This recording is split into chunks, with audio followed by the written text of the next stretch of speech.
Welcome into the 617, the voice of the Boston fans by the Boston fans, brought to you by the Crowworthy Network.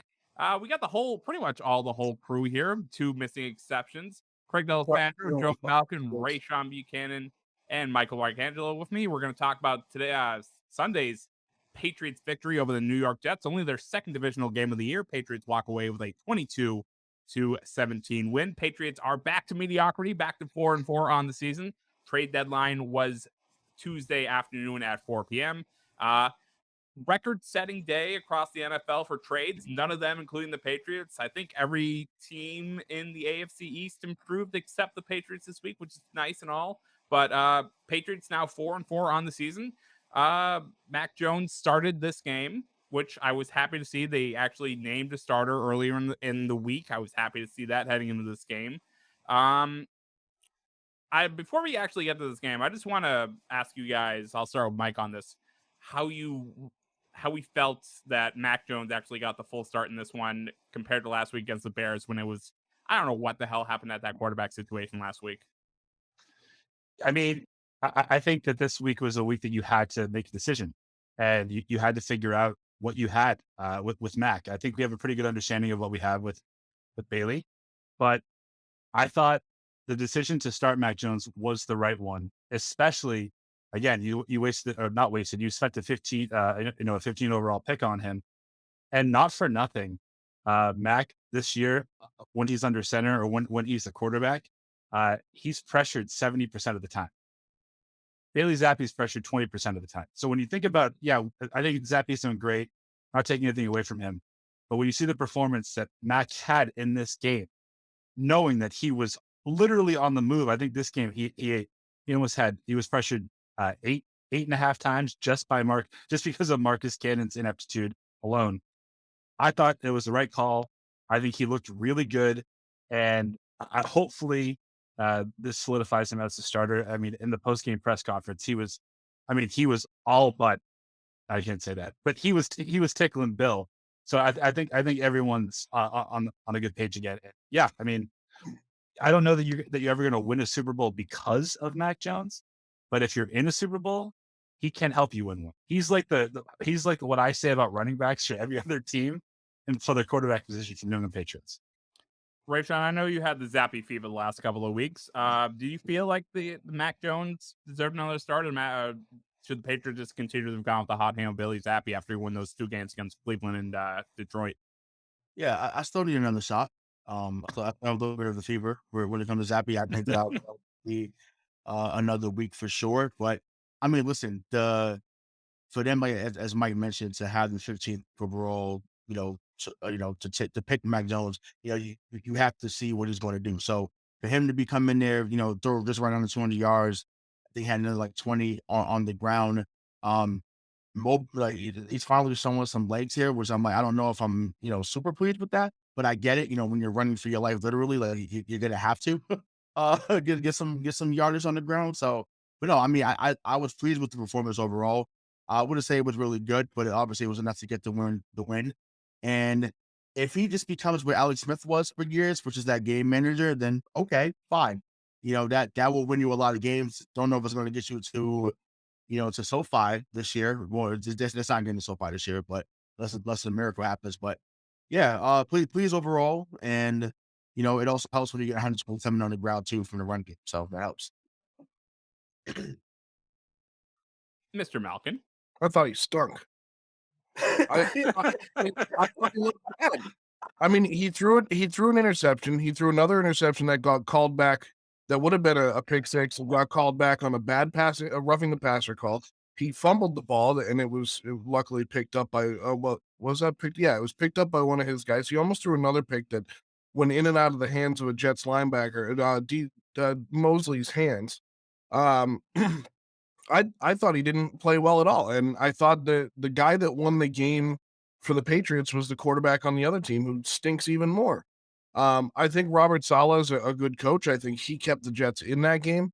I thought Bill Belichick kept, or the coaching staff, I don't know if it was totally Bill, I thought the coaching staff kept the Patriots in that game, and I think they won it. I don't think Mac Jones is a game manager. I think he's too haphazard as a quarterback to be a game manager, and I think that comes with some of the style of offense he learned at Alabama. I think it's just kind of who he is. I think he's too much of a why guy. I say this all, and I guess this isn't prefacing it at this point, but by saying that I don't think that Bailey Zappe is necessarily the answer, though he is a better game manager so far that we've seen. I think in 3 games we saw that Bailey Zappe is a better game manager than Mac Brown. I did it again. Mac Jones has been in the 20 games that he's played. So I don't know. I don't think that, again, keeping Zappe out of this conversation, because if Brian Hoyer never gets that concussion against Cleveland, Zappe never comes in and we're never having this conversation.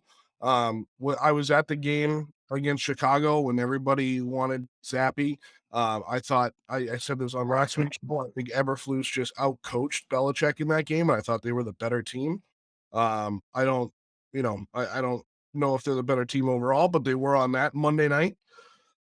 They stepped up on a big stage, and I think that, of course, yeah, Mac was a 15th overall pick, but I was thinking about this in the car on my ride home today. Like, at some point, we've had guys in this league that are first overall picks and are great. We've had first overall picks that suck. We've had 6th round picks that go on to win 7 Super Bowls. We've had kickers, Ryan Suckup, who was picked last overall in his draft for this, and has made a career out of it. Like, at this point, I don't really care where they're drafted. Put the best team out on the field. And right now, I don't know if that best team includes Mac Jones or Bailey Zappe. And then the question comes up, well, then who is it? I don't know. I'm starting to feel the same way about Bill too. I mean, I still think he's lost his fastball. There it is. And he's definitely lost his fastball as a general manager. Should they have been in on Roquan Smith? Sure, but they don't want to pay him. But they're paying guys the same amount of money that he would command. So I don't know why you wouldn't be in on him when it really didn't take much to get him. But to the original point, real quick, Mike, before you go, is that I think that win was Zach Wilson peeing on his own shoes and the Patriots taking advantage of that. I don't think that was a Mac Jones win. That was a Bill Belichick win. The one thing that I'll just say about the pick 6 that was a couple of things. One, I think that the NFL is going a little bit overboard this year with protecting the quarterback. Yeah, Without a doubt. I think that's we can all agree with that one. But the Jets did something smart that Mac Jones this was the exact same defensive strategy that baited Mac into the pick last week. So they disguised the cover 3 with the cover 2. And in reality, Jacoby Myers was in the wrong spot. He did the wrong thing. Max threw the ball. He made the right read. He just threw it to where he thought the receiver was going to be, and he wasn't there. Michael Carter makes a great play and takes it back. And obviously it was all nullified. But I think for a situation like that, yeah, maybe Bailey Zappe doesn't throw that interception, right? But what I would counter with is it's Mac's intellect that is his ceiling, that is like his high point for the Patriots. You like him because of the decisions that he can make when he can read the field. It just so happens in that particular instance that the receiver wasn't with him. Because if you go back and watch, if you watch all the replays, he was throwing to exactly where Jacoby Myers was supposed to be. It was it was a good disguise. So good on the Jets. Second, before I go over to obviously Rafe, I'm sure he's going to want to disagree with everything I just said. This game was won on the backs of Dietrich Wise and Matt Judon. That's it. I mean, yes, Zach Wilson, he pissed his pants, and the Mormon MILF Hunter was not at his finest, but he was completely and utterly flabbergasted by Judon and Dietrich Wise every single drop back, which forced him to make those stupid plays. Well, Right on the MILF Hunter comment. yeah, No, that's trademark. That's trademark. It's the Mormon MILF Hunter.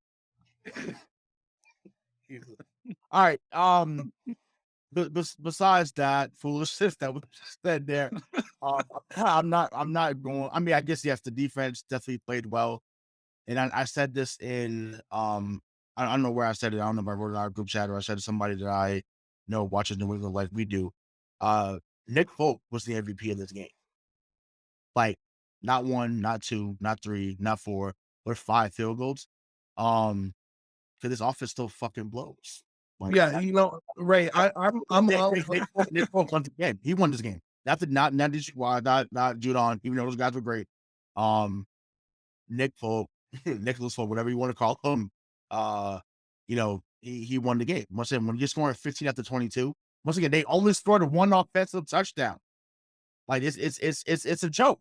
It's a joke how poorly they still play on offense. And once again, if it wasn't for number 6, they would have lost that game on Sunday. Like that's once again, that's not an opinion. That's a fact. Once again, happy to have him. Once again, we've had a really good run here, of kickers. So whether it be Vinatieri, Darskowski, and now Folk, obviously, we've revived his career. And, I'm thankful that he has been, nothing but nails since he's been here, outside of that Tampa Bay game last year. Yeah, I agree with Ray, that Folk is probably the MVP on the field. And I love kickers. Everybody knows I love kickers. Right. It's no secret. But at the end of the day, that's not I have no problem winning games that way. But that's not what we should be doing. Not against a Jets team like that. Like that's not a statement win. And Belichick wants to beat those guys every time out. He has a vendetta against the Jets, and that's fine. But and Mike, you mentioned something. You mentioned Zappe maybe doesn't throw that pick. I'm taking Bailey Zappe out of the equation right now, and I'm just talking about Mac Jones, the 15th overall pick. I mean, What's your point? It doesn't matter where he was drafted. Well, right. But what I'm saying is he was a first round pick, and I do expect a lot out of him, and we're not getting 15th overall first round pick talent out of him. I mean, I do think it's just fair to say that he was the 15th overall pick because he was thrown to Devonta Freeman. Or sorry, he was thrown to Devonta and to Jaylen Waddle. Like he wasn't throwing to Jacoby Myers and Devontae Parker. And I mean, he had all elite talent. And if he couldn't throw, don't worry, Najee Harris is going to run it down for you. So everybody wants to compare the Alabama quarterback. So is that the difference right now between a guy like Jalen Hurts and a guy like Mac Jones? Is that Jalen Hurts is still kind of throwing to one of those guys? He's throwing to elite talent. Yeah, and AJ Brown. Brown. And he's throwing to elite talent. Right. Sure. I said the same thing with Tua. Same thing. Same thing. That once again, that's why I talked about it last week. That's why I was clamoring for John Mechie and whoever else to come from Alabama to be here. Jameson Williams to play as well. I was like, whatever you can do, make it happen because we'll see them become the barn burns they were in Alabama if you got that talent around him. But because you want to get guys that we have 5 Troy Browns. Once again, it's not enough on Trey Brown, but we all know he was a possession guy. You need someone that can stretch the field. Obviously, Tyreek Hill's not there yet. He's had some good, moments already, this season, and I'm sure that will continue. But right now, let's say he's not going to be someone that's going to be a game changer week in, week out. Not yet, anyways. I think he will be, but that time has not come. So until then, we are faced with what we have, and unfortunately, it's nowhere near explosive. So to that end, and going back to Mike's comment from earlier, and again, I don't want to name other quarterbacks or talk about other people, but Mike, you mentioned his decision making and his mental ability. I haven't seen it because we don't have an AJ Brown, a Stephon Diggs, a Tyreek Hill, Jaylen Waddle. The list goes on. Jamar Chase. Look what happened when Jamar Chase was out for Joe Burrow this week.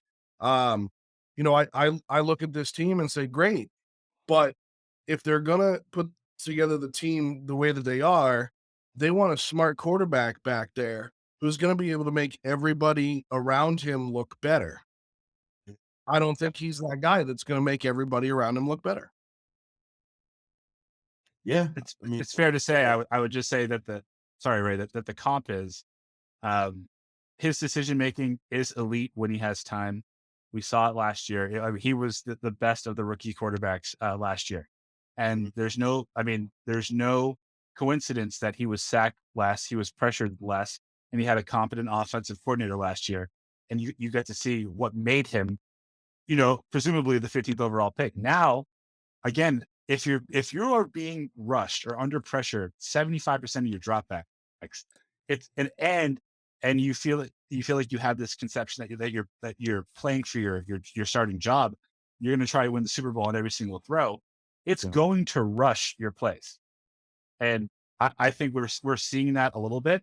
I think earlier in the season, we were seeing that he didn't really have faith in the plays that were being called. But when you think about the fact that, yeah, he didn't light up the world on Sunday, but 24 of 35 is still pretty good. And yeah, Nick Folk won the game, but Nick Folk wasn't kicking 120-yard field goals. His average field goal length was 39 yards. So they were getting into Jets territory. And if you have to win a game on field goals, sometimes you do. It's ugly. But I think we saw a lot from Mac in this game, and that's not really picked up on the stat sheets in terms of his leadership ability, because he kept getting up, and he didn't seem to throw any sort of tantrum or give any weird looks on the sideline for the first time this year. That's one thing I give him credit for, is he did look a little bit tougher. And I think, I think at this point, I think Bill completely squandered that situation with him and Zappe at home on Monday night against the Bears. I think that was the wrong time to do something like that. Matt came out looking like crap, but now I think they're dangling a carrot in front of his face, and he's going after it. I don't know what kind of sick motivation Bill is trying to perpetrate here, but it looks like it might be working. You're absolutely right. 24 of 35 is really good numbers for a quarterback. No matter how you look at it, he could throw for 100 yards, but at 24 of 35, you're still being efficient.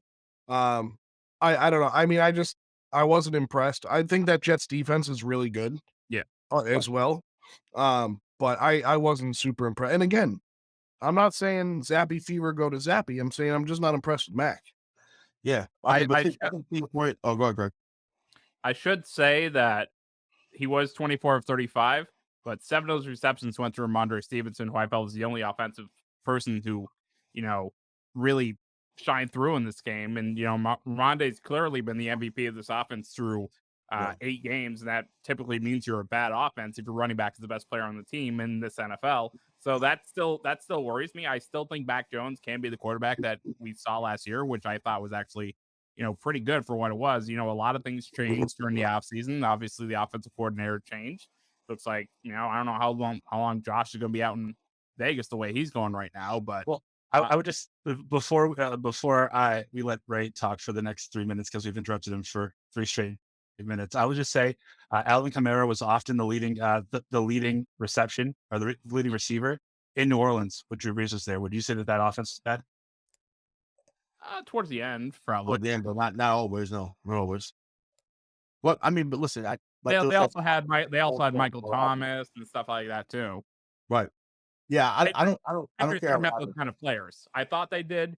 Devontae Parker has had one good game this season. The Ravens game, Nelson Agholor has regressed to what Nelson Agholor used to be. Kendrick Bourne obviously has no place in Matt Patricia's offense. Jonnu Smith and Hunter Henry have signed for massive money 2 offseasons ago. They've been complete busts. So, well, not Hunter Henry last year. He had 9 touchdowns, but besides that, this offense just is not something where a quarterback can thrive. I don't care if it's Mac Jones, Bailey Zappe, or Tom Brady again. It's just, to me, it's still the play calling and the coaching that's still the problem. Even as we sit here with a 4-4 record. Yeah, no, I mean that's true. I think that's what I think it makes it even more alarming that they. I mean, I'm sure they fielded some calls and gave calls about who was possible. I know, obviously, former Patriot Brendan Cooks was on the trading blocks from Houston, but He's not happy. I wouldn't be happy either. I was trying to circulate there's not much out there, but anyways, that's another topic for another day. But anyways, I just think that something should have been done. I mean, I would have even called Cleveland and said, hey, maybe y'all take Jonnu Smith for David Njoku, like something like that, something different there. They're similar tight ends, even though Njoku's more of a wide receiver than even Jonnu Smith is. But clearly, the Jonnu Smith experience has not really worked here. We all had big hopes on coming in. I just think Henry obviously just hasn't been involved the way that he was, obviously, when just Josh was here last year. So I just think there's a lot of different nuances that have changed that have affected the offense. So it bothers me that nothing was done. But I wanted to go back to a point Bill made a few moments ago about either, when Mac throwing to the guys he was throwing to it. Well, to me, Zappe was throwing to the Myers and, those type of guys at Western Kentucky, and the man threw 62 touchdowns. So he can play with this type of talent, meaning keep his ass out there and see what he can do. And if he can make this marginal talent a little bit better, then by all means, I'm all for it. As you said, I don't care who's on the field. I just want to see Matthew Slater every week saying, "How do we feel about the Patriots win?" Oh yeah, like that's what I want to see. I don't care how it happens. Just find a way to get the job done. That's it. So, something interesting you mentioned there, you both mentioned, was how they use Devontae Parker, how they use Kendrick Bourne, how they use Jonnu Smith, how they use Hunter Henry. There's a theme here because the only guy they've used correctly is 38, which is good because he's outstanding. And Jacoby Myers, Jacoby Myers, that is what he is. So fine, but this goes back to, the theme here is that it is coaching, because they're just completely misusing and mismanaging the weapons that they've spent so much money on. And if they're gonna do that, then sure. If they're gonna do that, then why not switch the playbook out and put Zappe in? Because what's amazing to me is, Mac Jones comes out against Chicago and lays an egg, throws up an interception, and Zappe comes in the next offensive series, and it was seriously like they went to some secret file cabinet and pulled out a completely different playbook. It's a swing pass to Stevenson. It's a pass down the field. He's throwing up a 50-50 ball, which I don't really care if he throws some 50-50 balls. I want matriculate the ball down the field. I don't mind that boring offense. That's exciting to me, because you have those weapons to do those things. The guys that you brought in are those guys. And then you have a guy like Devontae Parker who can take the top off of defense. So why are we switching playbooks with a different guy? Why are we not running the same offense for either guy on the field? And why are we completely mismanaging the weapons? And great, yeah, he threw 62 touchdowns in Western Kentucky.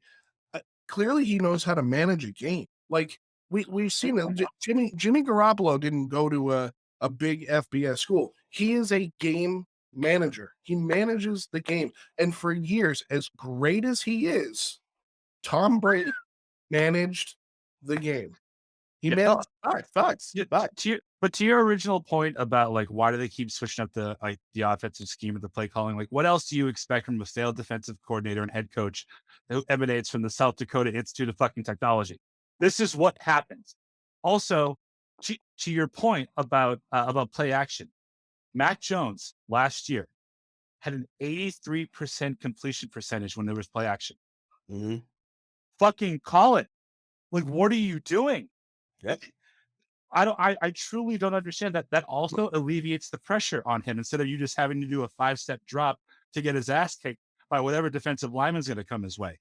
I mean, and again, this isn't me shitting on Zappe, but it is pointing out the discrepancy in the play calling. If you go back and you watch that Chicago game, yes, there was definitely something different in the air. I think we said it last week. Bailey Zappe might not have all of the skills, but he has it. There's just something there when he's on the field. But when you look at the pass to Devontae Parker, and when you look at the pass, it wasn't a great one to Jacoby Myers. The difference there is that Bailey was throwing to the open receiver. Mac Jones is being forced to throw a receiver open, and he's having less time to do it. So figure out a way to scheme it so that you give this kid a chance. Yeah, scheme it the same way you scheme it for Zappe. There's no difference. Or that you did last year, right? Right. So what they did was they changed the offense for Mac, and then when they put Zappe in there, they're like, "Oh, let's go back to that old playbook that we got to dust off." It just doesn't make any sense to me. Let me throw a crazy hypothetical out at you guys, because we keep mentioning the failed defensive coordinator. Well, failed head coach that was defensive coordinator, because I don't know. I don't know if he was all that bad as defensive coordinator. Maybe I have a short memory. He had the best he had the best play in Super Bowl history. Did he, or was that Malcolm Butler that Bill called to have him go in? Bill called that one. Do you think Bill expected McDaniels to go out and fail in Vegas. And that's why he hasn't named, well, we know why he hasn't named the other guys offensive coordinator or any type of coordinator because of money. Right. If he names him those, he'd have to pay him. And right now he doesn't have to pay him because the Lions and the Giants are paying Patricia and Judge. But what I'm saying is, do you think Josh went out there and he was like, he'll be back? Yeah, for sure. Think he'd come back again for a fourth time? Listen, if Jamie Collins could come back 45 times, so could Jesse Josh. That's different. I think Well, we're saying it's different, but I'm saying he's a regular at this moment. Like he's probably chilling to come play with you, Carl, and Kate. Like he's coming to chill with y'all. Oh, yeah. Like that's what's happening. So that's fine. Come. Granted, I really don't want it back, but once again, I have to say this, and I'm like, Ricky, if you listen to this, don't you hold us like this minute I'm saying this, but I can't believe this coming out of my mouth what I'm about to say. I'm going to. So I almost miss Josh. No, not almost. No, I don't. some Okay, so- fine. Okay, fine. Damn it, I miss him. I was to say this on the air. That's gonna be on YouTube, and if people go listen to this when it comes out, I am sick to my stomach that I have to say that I miss Josh McDaniels. That it makes me sick. I was all over him last year, and I'm good. Bring him back. Excuse me. I don't care what he want. Bring him back because I was all over him last year. But maybe if that's what he could get out of Mac Jones last year, I think he could get more out of him now. And I think whatever scheme they've put in is just absolute nonsense. Sure, I miss Josh too. I was the first one to ship him out last year. Yeah, no, you and I both. We was right there at Logan. Yeah, but at least we were both right about Rhamondre Stevenson, huh? Right, yeah, we sure were. No, I would say, I would even take the guy that you can't really stand even more than I can't stand, dog. No. Adam Gase. All right, guys, I'm out of here. Bye. Hey, you can't stand that too. No, I came around on him coming back as like a quarterback's coach. I don't want him as the offensive. But that's what he would be. He would be the de facto coordinator. Could you imagine the circus this would be if our offensive coaches were Matt Patricia, Joe Judge, and Adam Gase, and the top defensive coach was Steven Belichick? This place is already a circus. That would make it a 3-ring. I would just say that what wasn't buried, what was actually at the top, and we didn't need to go down that rabbit hole that we just went down, was Joe's little theory. And I think that this means that, Joe, that you subconsciously don't believe that Belichick has lost a step. Because if you think that he went to Vegas, that he said that he let Josh go to Vegas knowing that he was going to fail, he let him go get that fuck you money. Then he's going to come back and be the offensive coordinator for the Patriots for free without a title again, which would be almost brilliant. Now you might sacrifice the life of Mac Jones. God, that's a long play, Mike. The question you just asked. I know, but now and you can't now, argue it. It's your point. You can't argue because I presented it. I can argue my point all I want. It's a long play. Let's put it that way. I'm not arguing it. I'm let's discuss it. That's a long ass play to have that to do that to bring these two guys in, like the pain and agony. Like this ain't like TNT. We know drama. I don't, not a sponsor. I don't want to play that game as a fan. Like, don't play with me like that. Bring in the right guy to do the right job to get the best out of this team. This team, if on paper, this team should be a top 3 seed in the AFC. Mm-hmm. Assuming that the AFC didn't do what they've done this year. Well, on paper. Yeah. Craig looks like he's itching to get order restored. I think about this a lot, and I think about it more since we're having this conversation right now. What the Patriots are doing on their coaching staff right now, the nepotism and everything like that, that wouldn't fly anywhere in the other 31 teams in the NFL. And, right, Dallas Cowboys. Dallas Cowboys. Steve was better than Jerry, but anyway, continue. Besides, Kansas City Chiefs. Actually, it got someone hurt. Okay, so this happens everywhere. Not to this extent. Yeah, I saw that. Well, what I would just say to that is, if any one of those people went on to have the career that Belichick did while he was here, it earns you the right to essentially just burn it to the ground. I mean, like Jonathan Kraft said this week, Bill has earned the right to do what he wants with the coaching staff and the quarterbacks. All right, cool. They've absolved themselves from it. It's all And that's Jonathan Kraft saying that. Kraft is wrong. no, well, but see, Jonathan's the one that's been against Bill and these decisions the whole time. So something's going. He's got pictures. He's got pictures. He knows something. And again, Bill is. You know what? Bill is arguably the greatest coach of all time. And you don't need to put the It's not arguably. has he earned the right to do that? Sure, but at some point, when you're making clearly ridiculous decisions with the coaching staff, somebody's got to step in, and these are clearly ridiculous staffing decisions.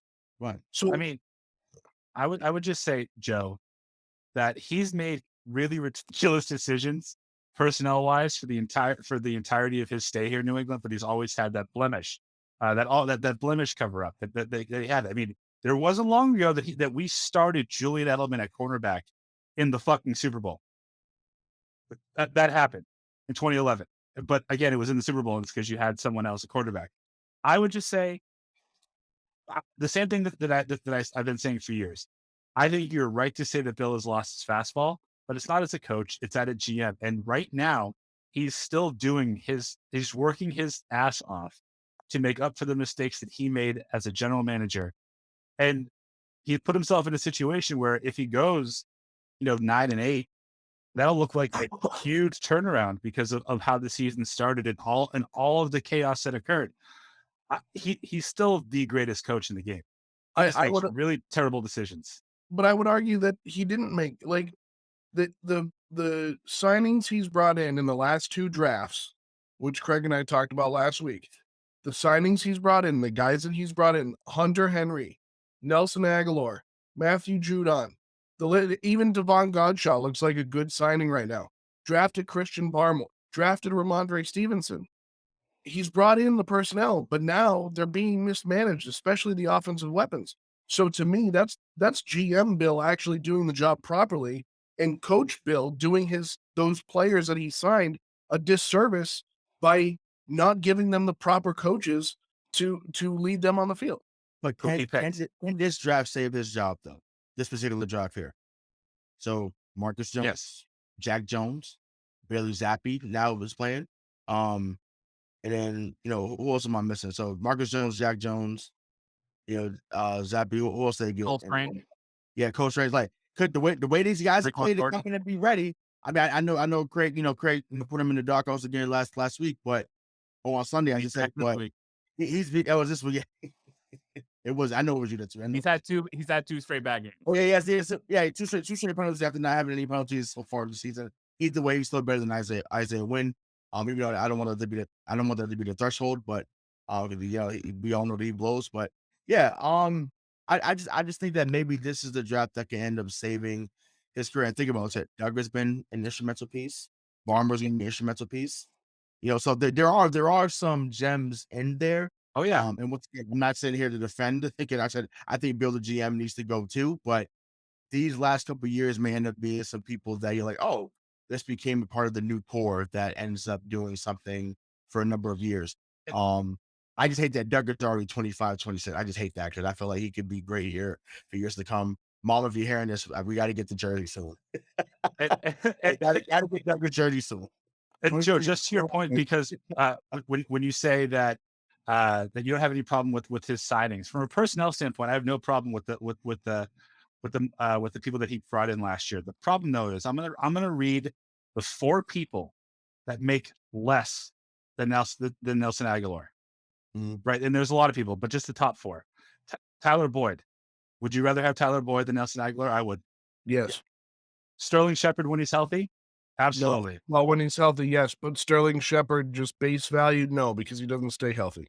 Marquez Valdez-Scantling? No. What? Over no.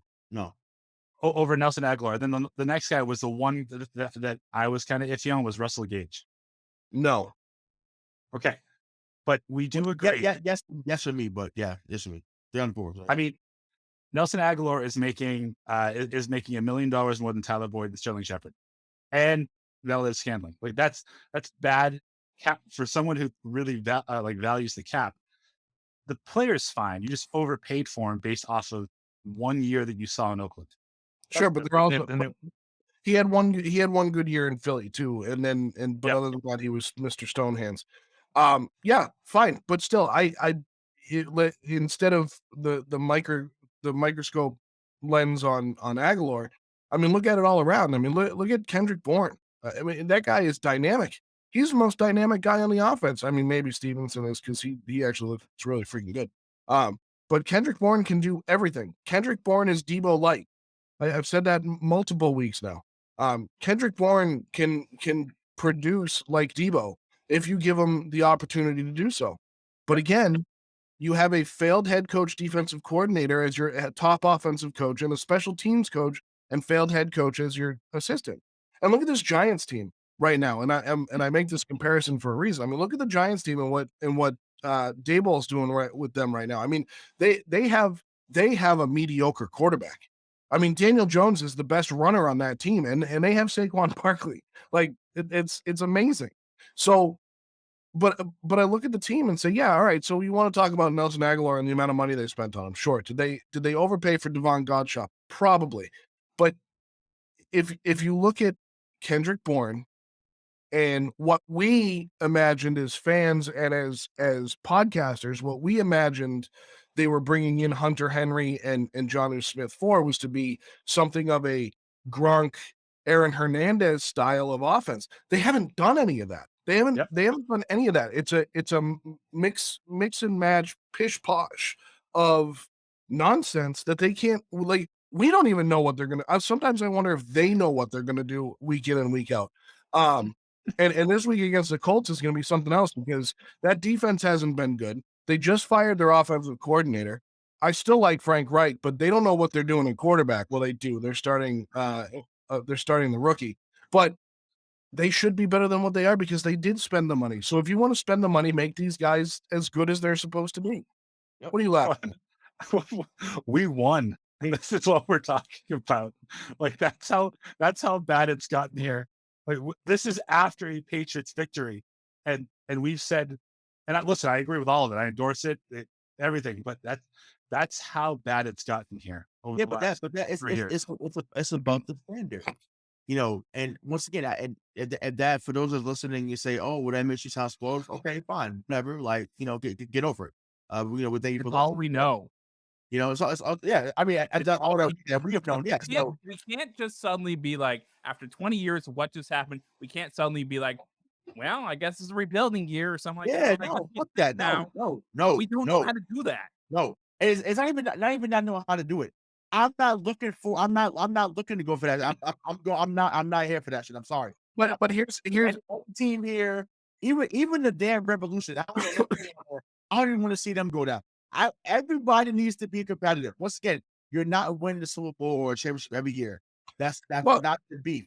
Just be competitive so I can watch a good product and we could talk about this, we're going to talk about it freely regardless, but I want to have fun or more fun while I talk about this. And I sit there and watch the team go fucking 5-12. No, find a way to get the wins.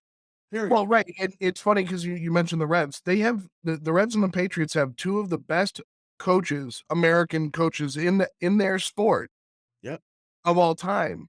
And they both kind of stink this year. I will provide less than zero value if this turns into a Reds conversation. No, it's not going to, but I can tell. But you're right, Ray. But here's the other thing too. And like had Tom and Bill left at the same time, or had they both been gone by now, I would be more willing to go, all right, now we've hit the reset button. Now this is a hard reset. Like, sure, the talent might be there, but what are we going to get from the coaching staff? Who's going to be the head coach? Who's going to be the OC? Who's going to be the DC? Like, who's the quarterback going to be? What's going to go on? Like, that would be the hard reset. But we're not at that point because we have a head coach and a general manager here in New England that keeps saying he wants to win with somebody other than Brady, or at least that's what the talking heads say. I guess that includes us. He wants to win without Tom. He wants to do the he wants to be the greatest coach of all time. He wants to pass Shula.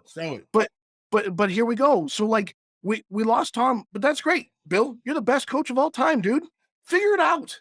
Put the best product on the field and go win. If you want to win, go win. Don't stop messing around. Stop playing this cat and mouse game with us. This isn't Tom and Jerry. Like go and win. You sign the guys. You spent $500 million or whatever it was that he spent.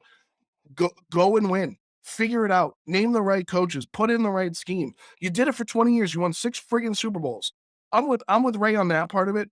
If everything had changed, if the coach was gone and the quarterback was gone, great, fine. Whatever you put out on the field, maybe we get a 5-12 season. Maybe that happens, but we no longer have the best quarterback and the best coach of all time.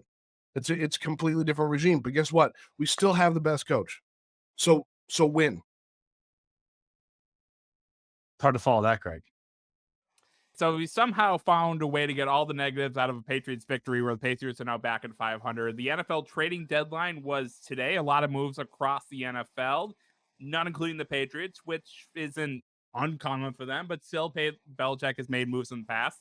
We're going to take a look across the league and take a look at some of the moves that the Patriots didn't make, but a lot of the teams in the NFL did make these. That's kind of how it works, isn't it? You just said the same thing 3 different ways, by the way. Right. That was one sentence, just mismatched.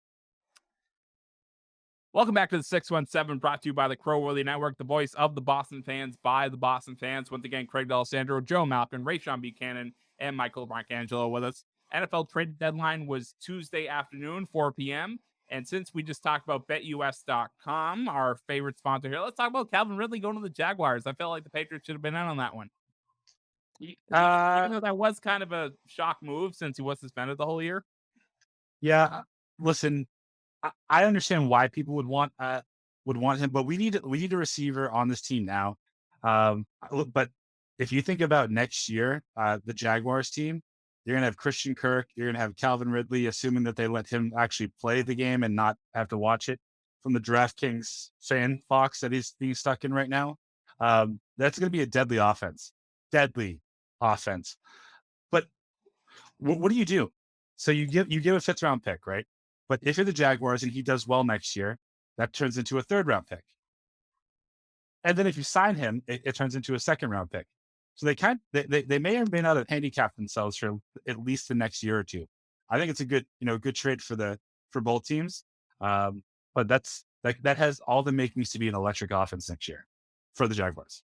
I disagree that the Patriots should have been in on him. I mean, going back to our pre-break discussion, they have the weapons. They don't need Calvin Ridley. He's great. He was great when he was playing. Between my personal opinion, I think the suspension was far too long for what he did. It's absolutely ridiculous that's how long his suspension was. And Deshaun Watson comes back in 3 weeks. Well, 11, but he had to get those knots out of his back, dude. Well, right. It's still That's right. I still feel like that should have been something the Patriots were in on if they knew he was interested, because clearly the compensation wasn't that much for him. And it was clear that Calvin Ridley was heading towards the number 1 receiver role in Atlanta before all this happened. With Julio Jones, what he was last year, I think Calvin Ridley was just phenomenal. Well, Julio Jones was in Tennessee last year, 2 years ago. Yeah.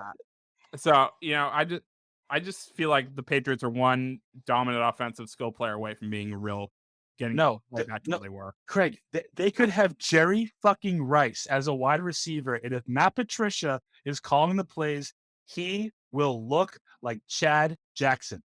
Period. Sorry to for us on the 617 because we can't really top what Mike said because he's absolutely. I don't think I've ever agreed with Mike Marcangelo ever in our broadcasting history together. I just want to believe he's wrong, but part of me knows that he's absolutely. Why would you believe? We're gonna go back. Keep going. Next trade. Well, I want to talk about Calvin Ridley too. Can Ray talk? Yeah, no, the next trade. Go ahead, Ray. No, listen, I can't. This I'm supposed to answer that like Mike said, but no. listen, they're not doing much with the guys they have on the roster. So I mean, why not have a guy that can help contribute for next year? If that's the goal. There's someone else we're gonna bring up that I think would have been even better to be what they fucking got from my God. So I can't wait to get into that. But yeah, he would have been a nice piece. Once again, better than what they have now. So why not? Were you guessing Chase Claypool? No, I'm about the Detroit trade to Minnesota. Oh, TJ Hawkinson? Yeah, that was that. I'm like, I lost my mind when I saw that. Yeah, that was the most shocking trade of the night. Are you fucking kidding me? Like, you hit a second and a fifth for him, and we're sitting here having a bitch fest about players not getting involved, and I'm like, a second and a fifth for TJ Hawkinson? Really? I feel like if you brought him in here, he would easily, and I mean easily. Yes. Yeah. Yes, Craig. Yes. That's what I'm looking for. I'm looking to surpass everybody. I don't care. We would have a new 87 in town, a new sheriff in town, and he would go to work. Once again, he was the guy coming out of 2020. It was, him. Noah Fant. Irv Smith was gonna be the other guy next to him for the Minnesota draft too, but he's out for the year now. I think the on IR. But I'm like, yo, you for a second and fifth, these guys were giving up the season. Come on, man. You listen, and I know what happened a couple of years ago. I think it was 2019. Dog, yo, you gave a fucking second rounder for Mohamed Sanu, bro, and you couldn't give a second for TJ Hawkinson? Come on, son. Come on. Nah. They already have enough blockers, right? They don't need another one because that's what. Don't that's. Joe, you think TJ Hawkinson will come here to be just a blocker? Is that what you're telling me? Do I think that's what he should come here to be? No. Mike, let me handle this one. Matt Patricia is the offensive coordinator. And I'm not yelling at you. I'm just yelling so that people can hear me. How long has Hawkins been in the league for? Right? If you want me, Joe, if you wanted me to be depressed, just say that, okay? Listen, how long? If we were a real offensive coordinator, Kendrick Bourne would be catching passes over the middle. It's cool. Just get him on a team. But why? But Ray, here's going back. It's gonna keep coming back. Why? Why? You want Calvin Ridley, you want TJ Hawkinson. I want Randy Moss back. I want Deebo Samuel. I'd rather Hawkinson than Ridley though. But I want Tyreek Hill here. I want Brandon Cooks back. But Kendrick Bourne, Nelson Agholor, Devontae Parker, Jacoby Myers, Rhamondre Stevenson, Damian Harris, Jonnu Smith, Hunter Henry. These aren't slapdicks. These are proven NFL talent, and they're being mismanaged. So what's going to happen if you bring in Calvin? He's going, well, actually, you know what? Calvin Ridley would actually have made sense because he's got to sit the rest of the year. And by the time he's back and able to play, they're going to have an actual offensive coordinator in here. It'll be the third one in Mac's career. That's what I'm saying. So we could just say they with TJ. Now we're just wasting seasons at this point. Do we sign these guys? As soon as they brought his ass back over here, that back meaning Matt Patricia, because Joe Jones obviously is not bad. But as soon as they brought back Matt Patricia, they was wasting the season then. And me and you talked about it in week one. We knew there was going to be a problem. We tried to be optimistic, but now we saw what happened. And to steal your famous hope you said all year that I'm a mess it up. But they're playing parts easy. I forget the rest part. Yeah. Bill thinks he's playing. But everybody's playing checkers, and Bill Texas. Right? Yeah, there you go. Chance. Yeah, but he's actually playing Parcheesi. Yeah, joke. It's a joke. I just want to point out that TJ Hawkinson played what appears to be 12. Did the math 6. So he played 18 games as the starting tight end with Matt Patricia as the head coach. In those 18 games, he caught. Ready for this? He caught 31 passes on 73 targets. The next game, he had 10 catches on 12 targets and has taken off since then.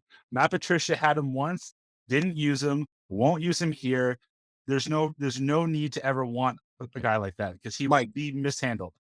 Mike, sorry, Ray. Like all you're making me do is question Bill Belichick even more as to why Matt friggin' Patricia and his stupid pencil behind his ear It doesn't. I know money. I know the logical side of my brain knows it's because of the money, but the football side of my brain goes, "Hey, best coach of all time. What the f are you doing?"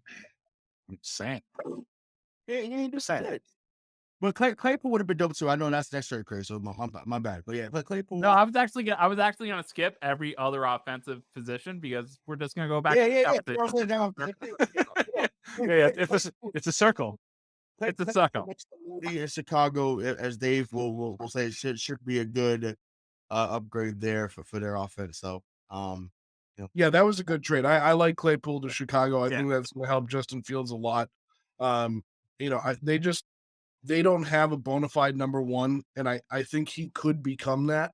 And that was such a good move for them. Yeah. Dolphins strengthened their pass rush by adding Bradley Chubb from the Denver Broncos. That was a hell of a move for the Dolphins, huh?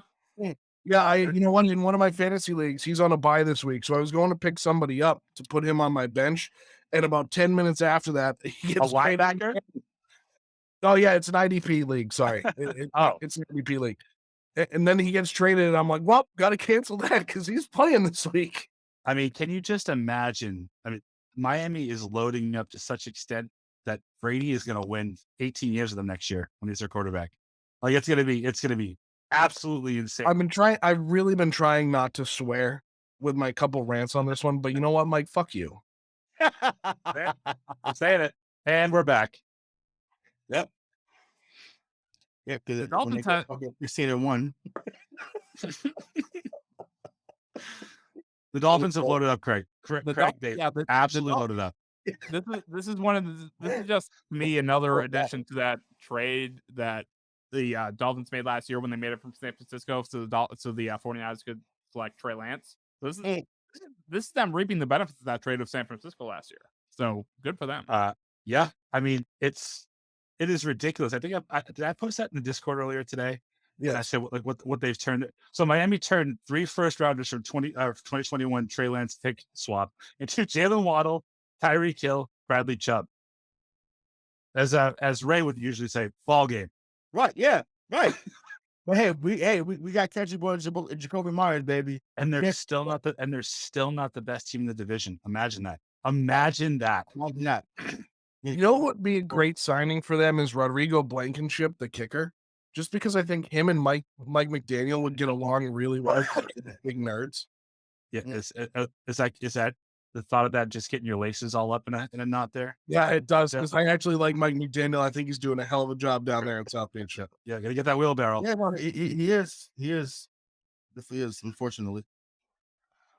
Stephen Ross is still a slime bag, though. Right, exactly.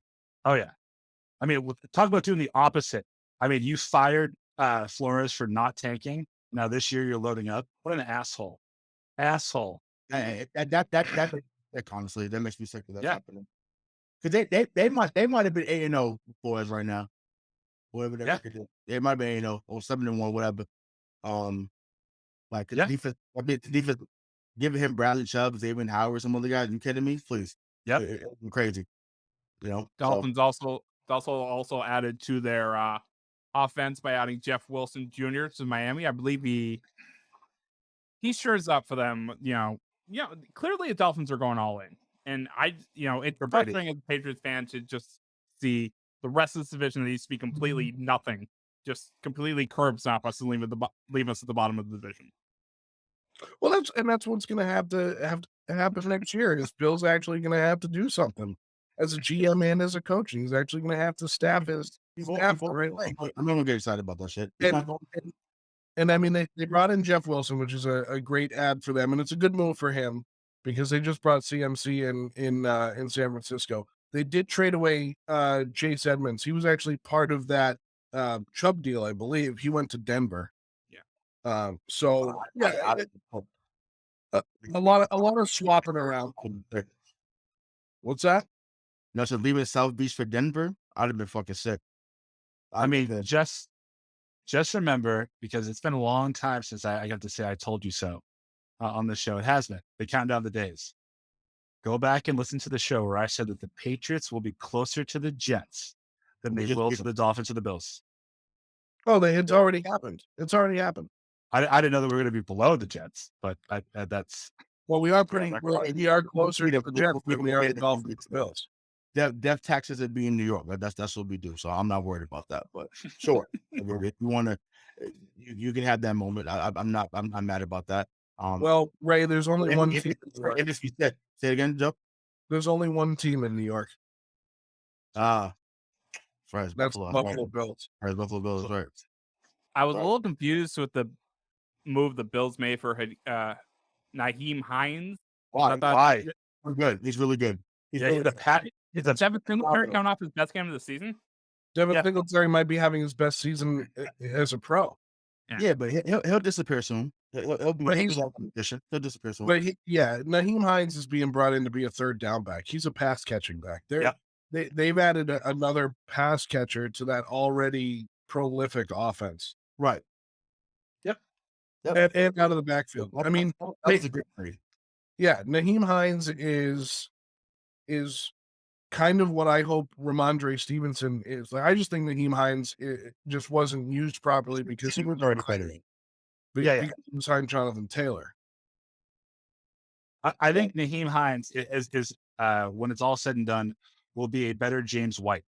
And if they get that at Buffalo, like they're really deadly. And if you think about the fact that then they give up Zach Moss and I think a conditional like 6th round pick, they made out like fucking bandits because now you have your first 2 down running back, and now this guy, he's going to open the field because we know that the Bills just stretch the field, right? And now you're going to have this underneath in the flats. If it's not Dawson Knox, it's going to be Nyheim Hines. Like, what do you do? What do you do? It's Cade Gunn 2.0. And it gives them an opportunity. It gives them an opportunity to run 2 back sets too, because Zach Moss is a pure runner, where Devin Singletary can catch passes, but he is more of a runner. But now you can add some confidence to that guy's game. I mean, that team again, wagon. Anyone not move today? You guys were surprised didn't move? Yeah, Brandon Cooks. Brandon Cooks for me also Shaq Thompson out of Carolina. Yeah, that's what I thought. I thought we were going to give a call to Carolina about Shaq Thompson. I thought that would have been a good fit. Once again, anything fucking logical doesn't happen. Well, we don't know that those phone calls didn't happen though. This is the other side of that coin, right? Like, that's the best. That's typical Bress's rhetoric. I don't want to hear that. Make it happen. Give them what they want, and then we go from there. Joe, don't make me more depressed with I am. Ray, I want to try something with you. I do this with my 3-year-old. Ready? I'm ready. Peekaboo. I hate that. You like that there? So if you don't see it, it doesn't happen. Right. It's the point. Okay. All right. Just wanted to get on the same page. Money. I hate this. I also want to point out that I thought that I thought Cincinnati would have been in the market for Brandon Cooks, especially with Jamar Chase on the shelf for the next 4 to 6 weeks. Like that would have been a smart addition. Like that would have been a logical addition. For both. And the Jets didn't make any big moves either.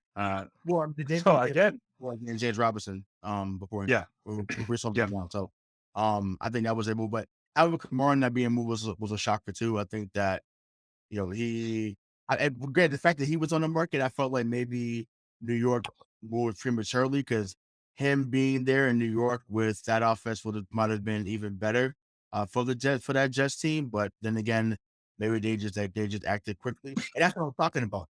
Acting quickly because you see a fucking need, not just sitting there saying, "Well, because I'm who I am, I'm good." That shit ain't working no more.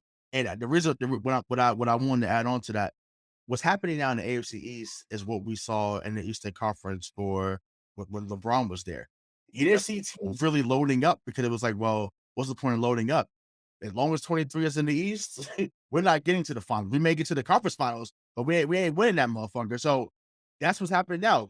Brady went to another conference. Obviously, he ended up winning another Super Bowl, but it was like, shit, okay, he's gone. Oh, it's open fucking season. And that's what's going on. And me and Craig D'Alessandro, our beautiful producer, told you guys first. We said that Josh Allen was going to be the guy. We said that Buffalo was going to run over the division, and that's exactly what has happened. So as long as 17 is there, we don't have a shot unless somebody comes along and does something of substance or somebody gets really better. So until then, we are living in Orchard Park until. Just wait till a 46-year-old Tom Brady beats the bag off Bills next year. Listen, he might throw a 6,000 yards for Tyree next year. That is legit. That's legit. And I may move back just for the year just to see that. Yeah. See that flow. All right, let's come back down to her. Joe, just to repeat your exercise, or you little peekaboo, just because you can't see yet doesn't mean it ain't gonna fucking happen. Okay, the writing is on the wall. Listen, so bringing it back down to earth, I think the reason why Alvin Kamara didn't move was because the asking price was too high because he was rumored to be going to Buffalo, and then they went and got Nyheim Hines, who is, again, to use the example, he's like Alvin Kamara light. So they went out and got Nyheim Hines, and that's what they could get for a lower asking price. And I think which is funny because it sounds like the Saints are almost punting if they're going to trade away Alvin Kamara. But yeah, the asking price had to be too high.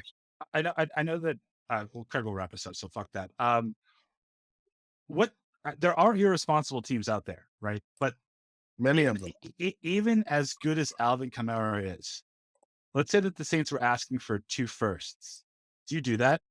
No, because I don't value the running back. I mean, this is Bill's fault, and he's right on this. The running back position, you don't need a stud. Like, you really don't. So where would he have gone? Like, who could have given them what they would want? I think Buffalo is one of those teams. I think Miami is one of those teams. Teams that that would have made me absolutely sick to my stomach. No, teams that had loaded up on picks. I mean, I don't know. I don't see Alvin Kamara as your typical running back. Like, he's not a Derrick Henry or a Devin Singletary. Not that I'm comparing the two. He is very different. He's much more dynamic. Right. You know, it's not Jonathan. Like, Jonathan Taylor is a typical NFL running back, where Alvin Kamara to me is almost an H-back style guy that can play running back. So, I mean, would I give up 2 first rounds for a guy like Alvin Kamara? Honestly, probably. But Ray, would you give up more than would you give up more than what the 49ers gave up for McCaffrey? Well, they didn't give up a first though, right? It was a second and there was a second, a third this year, a fourth and a fifth next year. Yeah, I would do something like that. I'm gonna give it first, but I would give something like that closer to that. But no, the team that we didn't mention that I thought would have maybe swooped in and got them because they've been fucking playing chess while the rest of us play checkers for the last few years, and that's Kansas City. I thought for sure they'd be like, oh, you know, we'll get Clyde Edwards-Helaire in a second and third rounder, and go ahead and take go ahead and get off. Oh my God, they're playing with. Put him with Isaac Pacheco and Alvin Kamara with oh God, like it, Craig because we would have seen 15 would have been around for another 10 or 15 years for sure. There it is. Like that, like woo, you want something about Chris Holmes 2.0, baby? It'd have been a problem. It'd have been a real problem, and that didn't happen. But thank the football gods that we didn't get something from Adam Schefter or Tom Pelissero saying, hey, you know, according to rap sheet, you know, the Kansas City Chiefs are traded for Alvin Kamara. So thank God we didn't see that swoop. Because what I loved about this trade deadline in the NFL was it really reminded me a lot of an MLB trade deadline where you actually saw buyers and sellers. You saw teams that were clearly punting like the Lions, and you saw teams that were clearly going out to get better, whether it was for this year or the future, right? Like Miami went out knowing that they're getting better for right now and the future. The Bills are making a run at the AFC. The 49ers still have a shot to win that division. The Vikings with their mediocre quarterback just got better and gave him a weapon that might be able to help him in prime time. So it was really cool to see teams actually go out and get better for now. Because we never see that in the NFL. And I like this change. I like what I'm seeing. This was like an NBA trade deadline. This was a consequential trade deadline. So one of the first times in quite a long time in the NFL. Yeah. And if it keeps going like this, maybe the NFL can actually commercialize up like the other leagues have. I mean, they're raking in billions per year. They're fine. Oh, what's a couple more dollars? Hey, they do want to give the commissioner a raise, so maybe they need more dollars. Don't deserves it. Joe. I'm with Jerry Jones on that one. Yeah, You're the best man at Robert Kraft's second wedding. You don't want him to get rehired. It's weird. I didn't say I don't want him to get rehired. I don't want him to get a raise. Give him a raise. Who the fuck cares? They're going to spend it anyway. Patriots, Mr. Capitalist. Patriots host the Colts this upcoming Sunday at 1:00. Host of the next two games. Patriots, of course, have a bye after their match with the Colts. Any early headlines for Indianapolis coming into town? I mean, it's the rookie, right? They benched Matt Ryan for the rest of his fucking career. Yeah, and then fired their OC. Yeah, then fired their offensive coordinator. Listen, the only headline is if you don't beat them, all the nice things, which were few and far between on this episode, are negated. They're negated because if you can't beat a rookie or a young quarterback, whatever, in that offense, just stop Michael Pittman. That's it. You do that, you're going to win. And Bill is still really good at taking away your best threat. No, it's talking about 28. It's because he's the one that killed us last year. Go back and check the tape. Jonathan Taylor is the one that did whatever he wanted against us, and that's why we lost. Yeah, and if they don't have Chris Armore back, we ended the game on a 70-yard run. When Mac made that mini comeback, and we even had an Akil Harris sighting in that game. The fact that he scored a fucking touchdown on Sunday too. Oh my God. That was also wild as a quick aside. But yeah, listen, you better go into the bye 5-4 though. You better go in by 5-4. Like, period. Like there's no Patriots by $500,000. Say it again. Patriots are gonna blow them out. I'm not that confident, but they should win this game. They should. I'm more being confident because I feel like I have to put a little positivity into this after I ripped them apart. I mean, Patriots 500,000. Let them run wild. They're only 5.5 point favorites, and they're at home. So so in reality, if this was in Indy, it'd be 2.5. So Ray, all they need to cover that 5.5 point spread is 2 Nick Folk field goals. Yeah, I think they're going to cover it, but and they're going to win. But I will say, I think Stephon Gilmore gets a pick in his. It's his first game back in New England. Well, that's definitely going to happen. He's definitely going to get Mac once or twice for sure. 0% of that stadium on Sunday should boo him because he didn't screw his way out of town. The Patriots screwed him. Right. I was like, whoa, this is Kawhi Leonard. He didn't Kawhi Leonard his way out of here. Right.